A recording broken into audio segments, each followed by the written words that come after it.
In this video, we are looking at Lesson 5 in the textbook, and that starts on page 12. This one is about understanding sequence. Sequence is chronological order. Sequence is step by step. Time order, the order in which events occurred. So in this one, we're looking at one of the most important reading skills. A lot of text structures help us to understand a process or a procedure, an order in which something occurs. If you look at the top of page 12 in your textbook, there's a very good example of sequencing. It's telling us how to get a library card, and it's given us step-by-step instructions that are numbered 1 through 5. Okay, so I'm going to skip over that example because that text structure is very clear.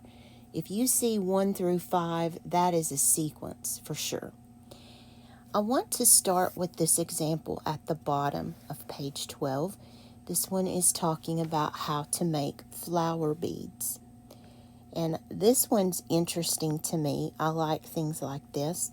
I would be tempted to even try this if I had the materials. So the bottom of page 12, there's a test example.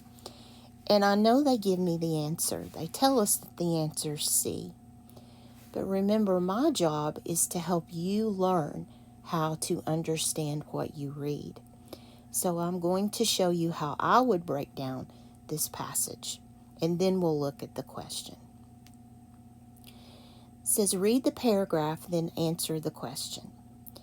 To make flower beads, you will need black, yellow, and purple polymer clay. First, roll the black clay into a log for the center of the flower. Next, roll the yellow clay into 5 logs and the purple clay into 5 logs too. Then measure the logs. They should be about 1.5 inches long and 1/4 inch in diameter. After that, flatten the purple logs on 3 sides to make them triangular.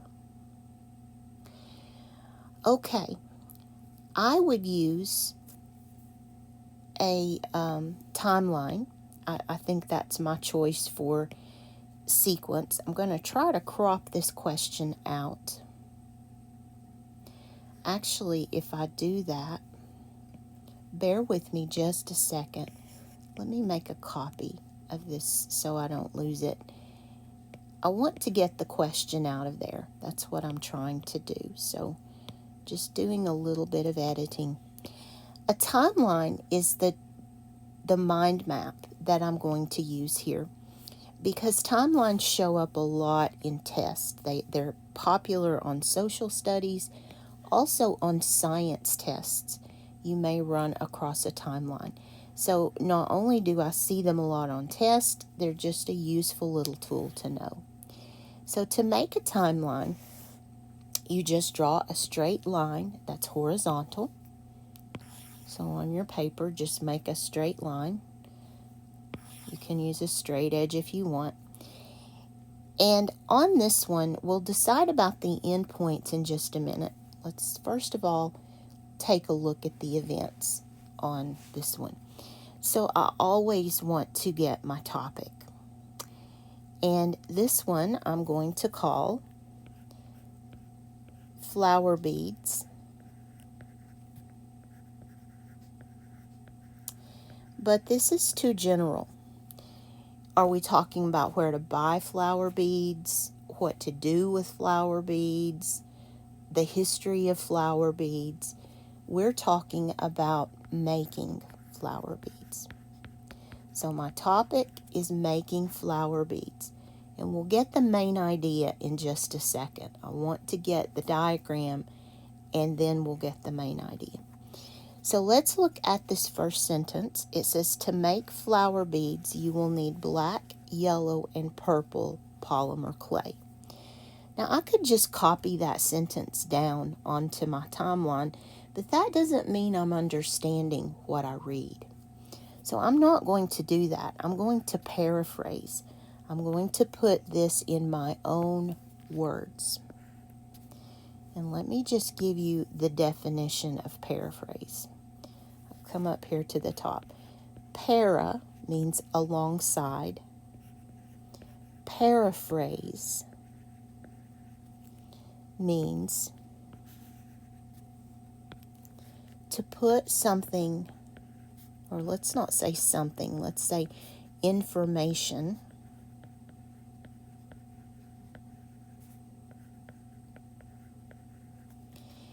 into your own words.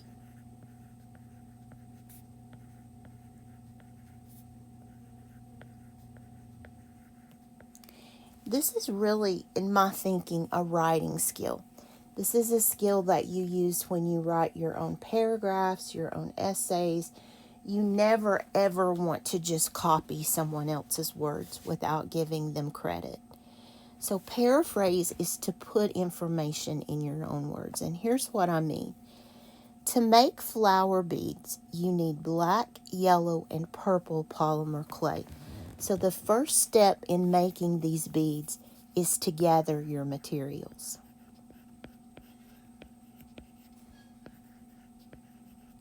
So I would say that step 1 is to gather materials.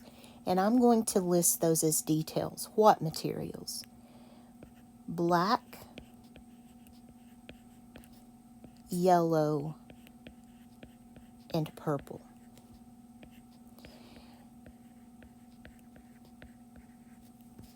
And that is clay. So do you see what I've done? Rather than just copying their sentence word for word, which means I may or may not understand it, I've put it in my own words. I've proven that I understand it because I've written it another way. So gather materials, which is clay, in those 3 colors. Okay, the next step on my timeline, I'm going to put down here just to conserve space. But what you want to pay very close attention to is the position of these lines, of these markers that are showing you where events occurred. So you see right here that this event occurs before this one. So make sure that you're putting them in a proper order. But if you write everything above the line, you're going to need a much longer line. Okay, the first step that they mention is to roll the black clay into a log for the center of the flower. So I'm going to put that down here. Roll a black log for centers or center of flowers. Now that one I sort of did copy what they have. It's not word for word, but it's pretty close because there's really no other way to say that. It's telling us what to do. Okay, so the next step, I'll put here. Here's the second sentence, the second step. The third one, next, roll the yellow clay into 5 logs and the purple clay into 5 logs too. So I'm going to say that a little simpler. Roll yellow and purple clays. Now be careful here. I need to be careful because I don't want to roll them together. I'm not saying mix them together into 2 or into separate. That's very important. We're not mixing this all up. We're separating it into separate logs. That's the next. And you see how those clue words, those key words, are helping me to follow the steps. We had the word first, And then we have the word next. The next clue is the word then. So let's see what we're supposed to do in the next one. Measure the logs. So I'll put in another marker line, and that will be this one.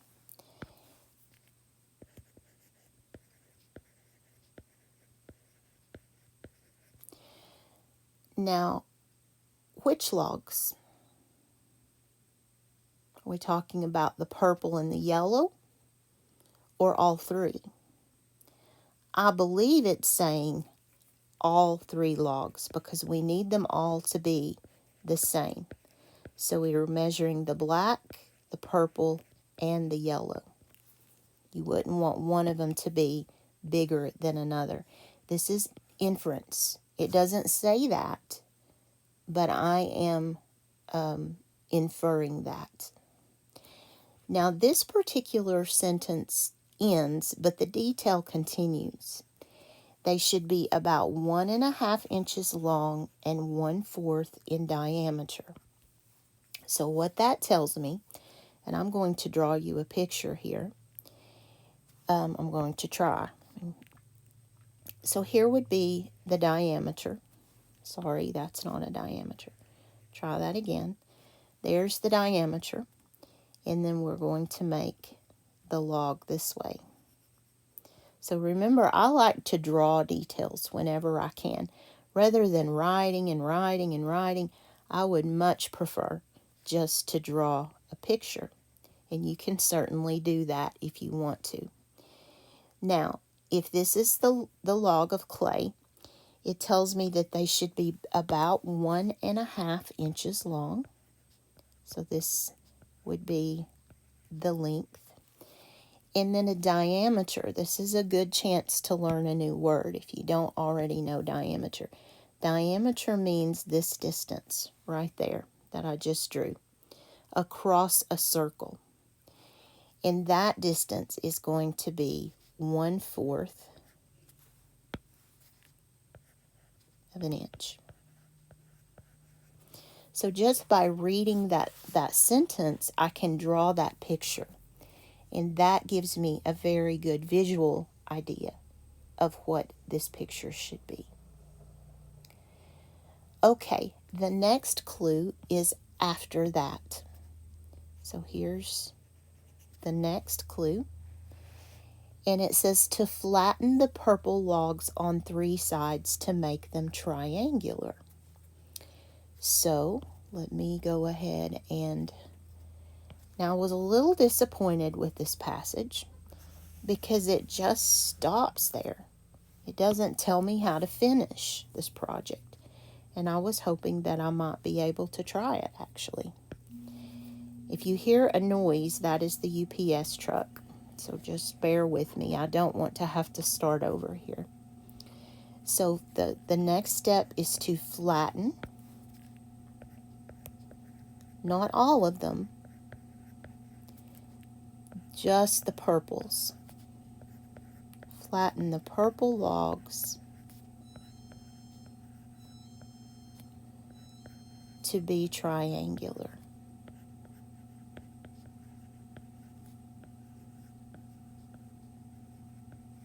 And if you heard the doorbell, again, that was the UPS guy. Sorry about that. I usually record late at night so that I don't get those kinds of interruptions. But today, I cannot do that, so I'm sorry. And then we're out of details. We have our title here, Making Flower Beads. We have our timeline. Now let's talk about the endpoints on this timeline. On this part, on the left side of the timeline, I'm going to use a point.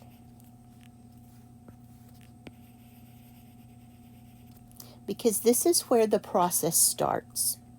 The process begins with gathering materials. Now on this side of the timeline, I'm going to use an arrow because this process is not finished.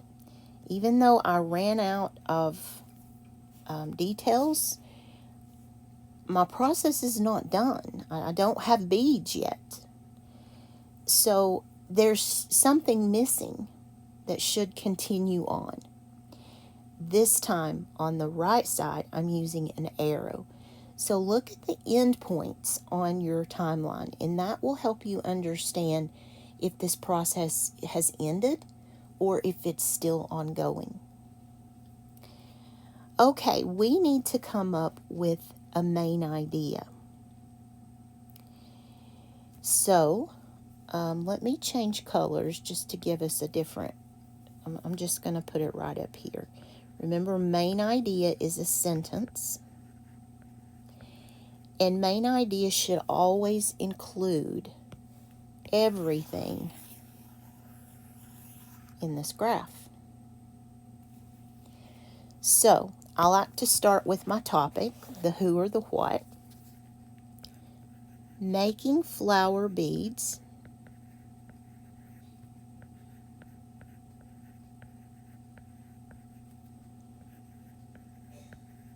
And notice when I use it as a title, I capitalize it.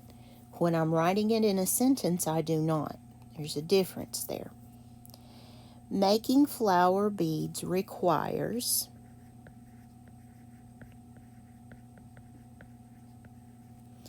three colors of clay. And there again, I'm paraphrasing. I'm not telling you the colors in this sentence, but there are three of them. And some measuring tools.